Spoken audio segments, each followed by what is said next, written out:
At precisely 4:42 a.m., 3 Iranian times Ghadir-class submarines silently settled onto the seabed, 29 kilometers southeast of the Bandar Abbas shipping lanes. Their captains cut all electric motors, eliminating propeller noise and active sonar pings. Just 115 metric tons of North Korean-derived steel rested motionless on the sediment 30 meters below the surface. Above them, the pre-dawn darkness concealed a high-stakes chess game already underway. The Iranians were confident that the unique geography of the Strait of Hormuz favored them. Unbeknownst to them, the Americans had been tracking their every move for 6 days. The Strait of Hormuz is more than just a narrow geographical feature. It's a natural amplifier for asymmetric warfare. At its tightest point, this 2-1 kilometer wide choke point funnels 20% of global oil through waters averaging 40 meters deep. Powerful tidal currents create acoustic clutter that effectively masks submarine noise, while dense merchant traffic adds mechanical interference, confounding traditional sonar systems. For a conventional navy, these conditions present significant obstacles. However, for Iran's submarine force, they represent a strategic opportunity. The Ghadir class was specifically designed to exploit these very conditions. Built for shallow water operations where larger submarines cannot venture, these two 9-meter boats can sit motionless on the bottom for hours, a distinct advantage over conventional diesel-electric boats that must eventually surface or snorkel to recharge their batteries. The target steaming through the pre-dawn gloom was the USS Times Gravely and Times Arleigh Burke class destroyer conducting a freedom of navigation operation. This 9,000 metric ton symbol of American naval power maintained its presence in waters Iran considers its backyard. To Tehran's naval planners, this transit represented a clear provocation, demanding a response. To the destroyer's captain, however, it was simply Tuesday. The Iranians intended to drastically alter that calculation with 3 submarines, 6 torpedoes, and an element of surprise they, unbeknownst to them, no longer possessed. Welcome to Strategic Horizon, where we dissect the intricate chess game of global military strategy. But what the Iranians didn't know was that this seemingly routine patrol was about to expose a fundamental flaw in their asymmetric warfare doctrine. The fundamental problem with hiding on the ocean floor, especially in a heavily monitored choke point, is that modern navies no longer hunt submarines the way they did in 1943. They don't simply drop depth charges and hope for explosions. Instead, they deploy integrated sensor networks that transform hundreds of square kilometers of ocean into a comprehensively surveilled battle space. The USS Times Gravely, SAN, SQQ, 8-9 subsurface combat system had been meticulously processing acoustic data from multiple sources since entering the strait 14 hours earlier. Its hull-mounted sonar actively painted contacts ahead and astern, while a towed array streaming 900 meters behind the ship passively listened for subtle mechanical transients. Meanwhile, 11,300 meters overhead, a P-8 Poseidon maritime patrol aircraft methodically circled, saturating the water with sonobuoys. The P-8 Poseidon itself isn't visually dramatic. It resembles a commercial airliner because it is, in fact, built on a modified Boeing 737-800 airframe, powered by twin CFM 56 turbofan engines, and capable of a top speed just over Mach 0.8. What makes it lethal, however, isn't the platform's appearance, but its sophisticated sensor suite. The AN/APY-10 radar can map surface contacts across 240 kilometers, while its acoustic suite can process signals from up to 129 sonobuoys simultaneously. Each sonobuoy is a disposable underwater microphone dropped from altitude. Some transmit active pings to detect objects, while others passively listen for telltale signs like propeller cavitation, hull creaks, or machinery vibrations. The P-8's mission crew synthesizes this vast amount of data in real time, constructing a comprehensive 3-dimensional acoustic picture that is then transmitted via data link to every ship in the task force. At 4:47 a.m., Sonobuoy 23 detected an anomaly, a faint metallic resonance at bearing 142 degrees. It was too regular to be geological. too static to be marine life. The acoustic signature was an unmistakable match for Iranian diesel-electric submarines operating in passive mode. The P-8's tactical coordinator immediately tagged the contact and transmitted its precise coordinates to the Times gravely. Moments later, a second sonobuoy, 6, 4 kilometers northeast, confirmed a second contact, swiftly followed by a third. The 3 times Ghadir-timed submarines believed they were ghosts, invisible, and undetected. In reality, they were like pinned butterflies under glass, their every detail exposed. The Times Ghadir Times class represents Iran's strategic attempt at underwater guerrilla warfare. Based on North Korea's Times Yono class design, these submarines displace 117 metric tons when surfaced, carry a crew of 7, and are armed with 2 heavyweight torpedo tubes mounted in the bow. Their electric motors utilize brushless DC designs, making them significantly quieter and more efficient than conventional systems, thus harder to detect acoustically.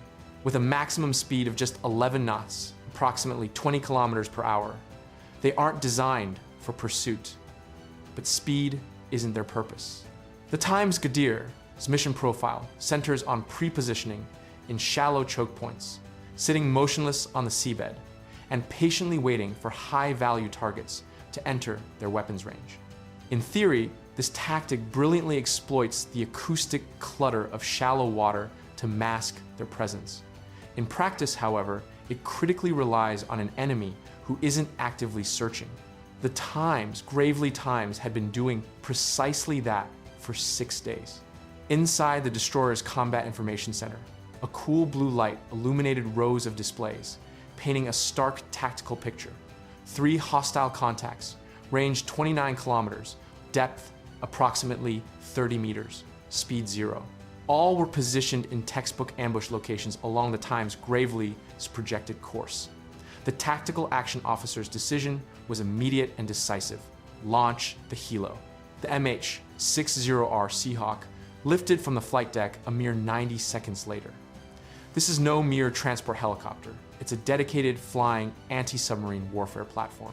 Equipped with an AN/APS-153 radar for surface search, an AN/AQS-22 dipping sonar that can be lowered into the water from a hover, a sonobuoy launcher with 25 tubes, and MADXR, magnetic anomaly detection extended range, for sensing disruptions in Earth's magnetic field caused by large underwater metal objects. It also carries 2 Mark 54 lightweight torpedoes mounted on hardpoints. This versatile helicopter can detect, classify, and prosecute submarine contacts at ranges the destroyer itself cannot physically reach. It serves as the scout, the primary sensor, and the precision striker, all packaged into a single airframe that can react far faster than diesel boats can maneuver. At 4:51 a.m., the MH-60R reached the first contact's last known position and swiftly deployed its dipping sonar. Active pings propagated through the complex thermoclines and salinity layers at 1,500 meters per second. The returning echoes painted an unequivocally clear picture. 1 times Ghadir times submarine. Hull resting on the sediment, torpedo tubes flooded and preparing to fire. The helicopter immediately transmitted precise targeting data back to the Times, Gravely Times, while repositioning towards the second contact. The Iranian crews, still clinging to the belief they were hidden, were about to discover that this illusion would cost them everything. The Iranian plan was based on textbook ambush doctrine. Wait until the destroyer closed to within 5 kilometers, then fire 2 torpedoes from each submarine, unleashing 6 converging weapons from different bearings. Their strategy was to overwhelm the Times Gravely's defensive systems through sheer volume of fire, then scatter and evade while the target grappled with the inbound threats. On paper, it appeared achievable. The Times Valfajr times torpedo, for instance, utilizes compressed oxygen as fuel instead of conventional propellant, granting it longer range and higher speed. The Times, Hoot times torpedo, employing supercavitating technology reverse engineered from Russian designs, travels at an astonishing 360 kilometers per hour by creating a gas bubble around itself to drastically reduce drag. Both weapons carry formidable 260 kilogram warheads, fully capable of cracking destroyer hulls if times they connected. The operative word, of course, being if. The American response, however, did not wait for Iranian initiative. At 4:54 a.m., the MH-60R precisely positioned itself over the first submarine and dropped a Mark 54 torpedo. This is not the heavyweight ADCAT, advanced capability torpedo, used by American attack submarines. It's a lightweight weapon designed specifically for helicopters and aircraft, measuring 324 millimeters in diameter, with a 4-5 kilogram warhead and a top speed of around 74 kilometers per hour. What it lacks in sheer size, it more than compensates for with advanced processing power. The Mark 54 combines the sophisticated sonar of the Mark 50 with cutting-edge digital signal processing, enabling it to distinguish between actual targets and decoys even in acoustically complex environments. It was engineered for precisely this scenario: shallow water, high acoustic clutter, and enemy submarines sitting motionless on the bottom, mistakenly believing they are safe. The torpedo entered the water, activated its guidance systems, and commenced its terminal run. The Iranian crew never heard it coming. Passive sonar, by its nature, requires something to listen to, and the Mark 54's quiet propulsion and optimized acoustic signature gave them nothing. By the time the Times Gadir's sonar operator finally detected the incoming weapon, the torpedo was just 400 meters out and rapidly accelerating. It was too close to evade, too fast to outmaneuver. The captain frantically ordered an emergency blow, sending compressed air screaming into the ballast tanks. The submarine lurched upward, but it was 12 seconds too late. The Mark 54 detonated too, 4 meters beneath the Times Gadir's keel. The 4-5 kilogram warhead didn't need to punch through armor. Underwater explosions generate shock waves that propagate through water with devastating efficiency. The blast compressed the submarine's hull beyond its structural tolerance. Welds failed, compartments flooded, and the boat's bow section separated from the pressure hull, sinking independently. 7 Iranian sailors never reached the surface. The submarine broke apart in 30 meters of water, just 23 seconds after its desperate attempt to escape. At 4:57 a.m., the second Times Gadir attempted to flee. Its captain, having heard the devastating explosion, immediately understood the ambush was compromised. He ordered full power and turned northwest, desperately attempting to reach Iranian territorial waters. But a submarine moving at 11 knots, approximately 20 kilometers per hour, is slower than a jogging human. The MH-60R swiftly reacquired the contact, vectored in, and dropped a second Mark 54. This engagement lasted a mere 34 seconds from weapon release to detonation. The submarine imploded while still accelerating. No survivors were recovered. The third Times Gadir captain made a different choice. Rather than attempting to run or fight, he immediately surfaced and transmitted an emergency surrender signal. It was a smart decision, indeed the only decision that allowed his crew to live. American sailors generally don't relish killing submariners. Submarines are often referred to as steel coffins, and turning them into actual graves feels uncomfortably close to murder, even in combat. The MH-60R circled overhead while a boarding team from the Times, Gravely Times, secured the submarine. 7 Iranian sailors climbed onto the deck, hands visible and weapons absent. They were processed, detained, and transferred to shore authorities 6 hours later. Their submarine was subsequently scuttled in deep water after intelligence teams thoroughly photographed and documented every system aboard.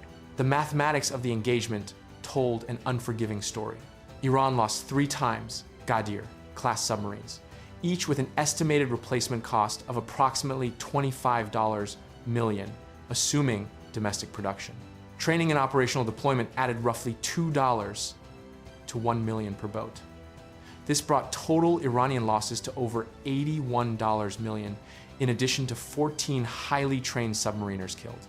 The United States, by contrast, expended 2 Mark 54 torpedoes, each costing approximately $1, $2 million, for a total American cost of $2, $4 million. The return on investment was stark, eliminating 3 ambush platforms while simultaneously sending an unmistakable message to every other submarine commander in Iran's fleet. However, the financial ledger alone doesn't capture the true strategic implications. Iran's submarine force is not large. Estimates suggest between 14 and 21 times Ghadir class boats in service. Losing 3 in a single engagement represented a 14 to 21% reduction in their total submarine fleet. More critically, it brutally exposed the fundamental vulnerability of their doctrine. Sitting motionless on the seabed only works when the enemy cannot see you. Modern anti-submarine warfare, ASW networks, however, see everything. Sonobuoys create acoustic tripwires. Helicopters provide rapid response and close-range prosecution. And maritime patrol aircraft can engage contacts before submarines even have a chance to react. The physics of detection have decisively shifted against diesel-electric boats operating in monitored choke points. Within 48 hours of the incident, satellite imagery revealed a surge of activity at Iranian submarine pens. Boats that would normally be deployed were instead remaining in port. Maintenance schedules were being accelerated, and training exercises were abruptly canceled. The Iranian Navy had been forced to confront an uncomfortable reality. Their submarines were not invisible, their tactics were not clever, and their cherished geography offered no protection. The Strait of Hormuz belonged to whoever controlled the information, and that information belonged to sophisticated sensor networks that Iran simply could not match. The Gravely Times continued its transit without altering course, logging the incident, reporting casualties, and filing comprehensive after-action assessments.